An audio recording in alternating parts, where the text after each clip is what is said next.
Breaking news చూస్తున్నాం. Guntur CID పోలీసుల నోటీసులను సవాల్ చేస్తూ డైరెక్టర్ రామ్ గోపాల్ వర్మ ఏపీ హైకోర్టును ఆశ్రయించారు.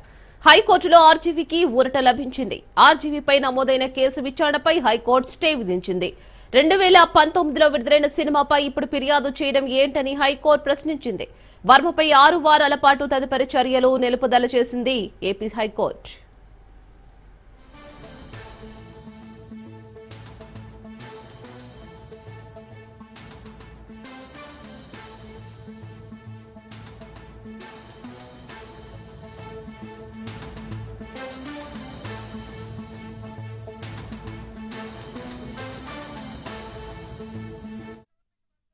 మీద మరిన్ని అప్డేట్స్ మా ప్రతినిధి క్రాంతి అందిస్తారు. క్రాంతి.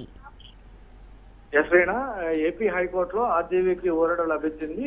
ఏదైతే 2019లో రిలీజ్ అయిన సినిమాకి సంబంధించి కమ్మరాజ్యంలో కడప రెట్లకి సంబంధించిన సినిమాకి ఇప్పుడు 2024లో కేసు నమోదు చేయడంతో ప్రస్తుతం ఆర్జీవీ న్యాయస్థానాన్ని హైకోర్టులో న్యాయస్థానాన్ని ఆశ్రయించడం జరిగింది. అయితే ఈ నేపథ్యంలోనే ఇప్పుడు 2024లో ఆ సినిమా పైన కేసులు పెట్టడంపై ఏంటంటూ కూడా న్యాయమూర్తి ప్రశ్నించిన పరిస్థితి అయితే ఉంది. అయితే ఈ కేసుకు సంబంధించి ప్రస్తుతము తనకి తాత్కాలిక స్టే విధిస్తూ దీనిపైన కౌంటర్ దాఖలు చేయాలంటూ కూడా ఆదేశాలు ఇవ్వడం జరిగింది. గతంలో ఈ కేసుకు సంబంధించి ప్రస్తుతము విచారణకి హాజరవడం జరిగింది. గతంలో 2 సార్లు పిలిచినప్పటికీ కూడా 3వ విచారణకు అయితే ఆర్జీవీ హాజరయ్యారు. అయితే అనంతరం ఇప్పటికే రాష్ట్ర వ్యాప్తంగా ఉన్న కేసులకు సంబంధించి కూడా ఆర్జీవీ హైకోర్టును అయితే ఆశ్రయించడం జరిగింది. ప్రస్తుతం ఈ సినిమాకి సంబంధించి గతంలో తీసిన ఈ సినిమాకి ఎవరి మనోభావాలు దెబ్బతిన లేదు, కేవలం రాజకీయ కక్షతోనే ప్రస్తుతం ఈ కేసు తనపైన నమోదు చేశారు.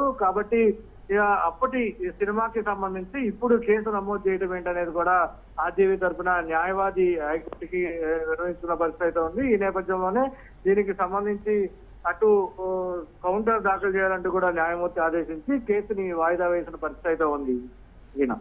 Right Kranthi, thank you.